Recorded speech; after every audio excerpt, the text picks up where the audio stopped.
Swallow. Blink.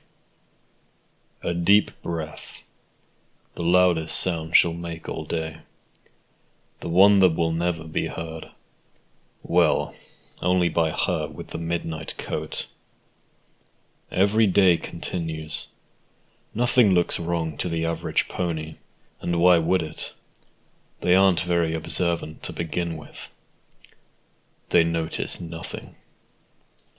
Celestia, with her bright white coat and harsh radiance, chatters among them, as if she could ever lower herself to their level and call herself a pony, no longer content with what she is.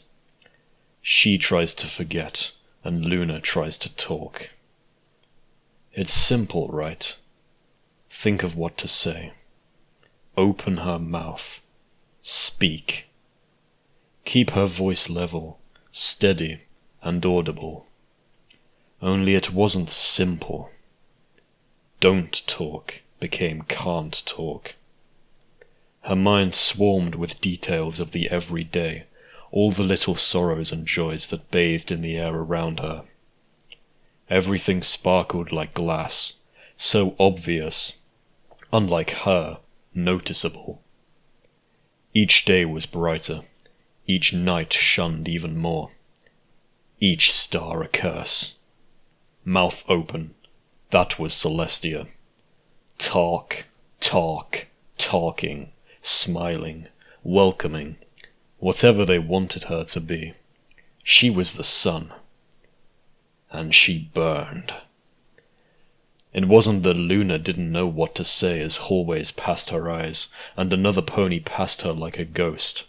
Or maybe it was more like furniture, present but unimportant. What need was there to pay any attention to her? She knew exactly what she wanted to say. Always, always when she had spoken well. But she knew everything that had to be said. Each syllable that would sound like thunder to her own ears, even if it were but a whisper. That is what made it difficult. She could see the road before her. Going in blind would be far, far easier. She sits next to Celestia on the forgotten throne, half of the room stone, sharp angles and dull hues in a neat tomb, imperial beyond belief, majestic, and properly suffocating, was gold. Sun gold. She blinked in pain. Yellow flowers knew to keep soft. These banners bled. Her gaze dropped. Every crack on the floor swam in front of her. Every speck of dust made itself noticeable. Luna drew a deep breath, just quiet enough not to come across as bored.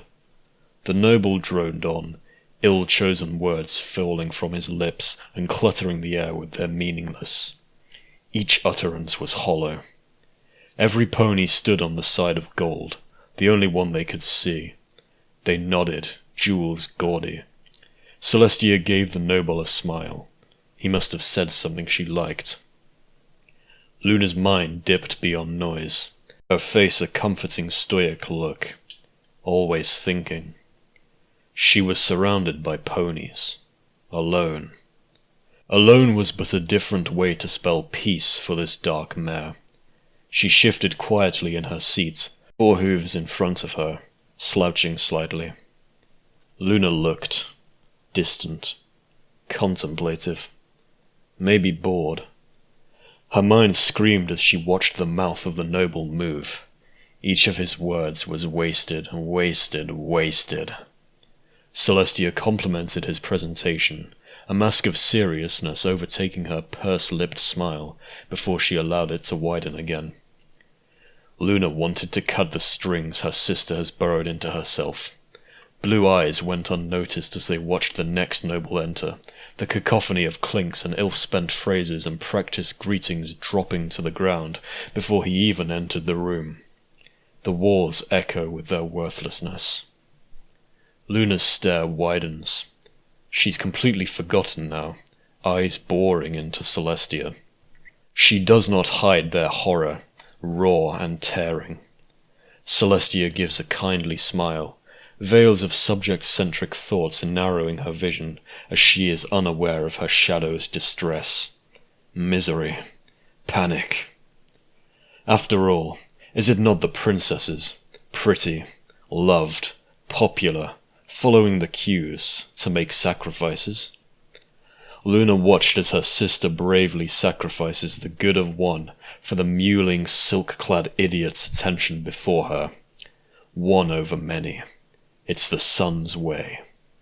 Speak, speak, speak, roars the thunder in her mind. Her vision swims. Every detail stands out, screaming and bright. The glitter of her sister's crown, the lace of her gown. The ever-free palace sparkles with the recent cleaning it has in honor of the new day. Slowly, Luna tears her gaze away from her sister. The far wall becomes her focus. Her heart is steady. This is every day, and she tries to only listen to that. It doesn't work. All the sounds and stray vowels that drift through the air find her ears. Luna almost blinks. To her it feels like a slow movement, but she knows it's far quicker. A faint tick, a twitch that passes the notice of others. Not a dream. Her left ear pricks to catch what sounds like a fragment of her own thoughts. Not a dream. Luna remains impassive. She even yawns, but her blood feels cold. She can't tap Celestia or do anything to catch her attention. They had made a silent treaty signed with bitterness, stubborn will, and everything between them.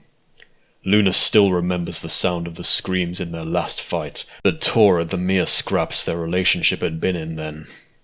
They were Celestia and Luna, sisters in name only. Celestia ruled, and Luna... Luna's jaw twitches. 1 minute is over. Swallow. Blink. There's still many more to come. She watches them pass, noble after noble with greed in their eyes and money behind their words, as if some part of them knew that what they said could and would never be enough to the single should who dared to refuse gifts and other material curses that always came at a price. They sold their charity to the mare who sat on gold and gave her smile freely. Luna only smiled in memories, mirth only left over from distant recollections of youth. Happiness and words, all superficial things to be bought and sold for nobles. For ponies, who after the long winter that plagued them finally had both. Luna felt anger rising in her throat. She bowed her head, parting her lips. Her mind overflowed with each declaration that would never be, till only her own heartbeat filled her throat. She murmured nothing, eyes under her thick mane which flowed about her face wild, aware. They saw all a pony did. Their blue-green like neither the earth or heavens, but somewhere in between were like ink of purity in the new world of the united tribes, bright paint to illuminate every misdeed witnessed and falsehood spread. Tired eyes, mad eyes, twitch once before calming just enough to pass unnoticed. Her head rises up, mane falling to her side with more sound than she can muster. A natural regality is in the pose of the Dark Sister. She sits, always watching. Luna thinks herself like a mighty raven to her sister's praised dove. The noise drones on, polluting the castle background her mind has long wandered from. The indigo mare's feathers rustle. Her posture slackens somewhat. Swallow. Luna's muzzle twitches. Blink. Celestia's proud voice summons the next noble, and Luna's silent war rages on. That was Twitch by Ice Star. Thank you very much for listening.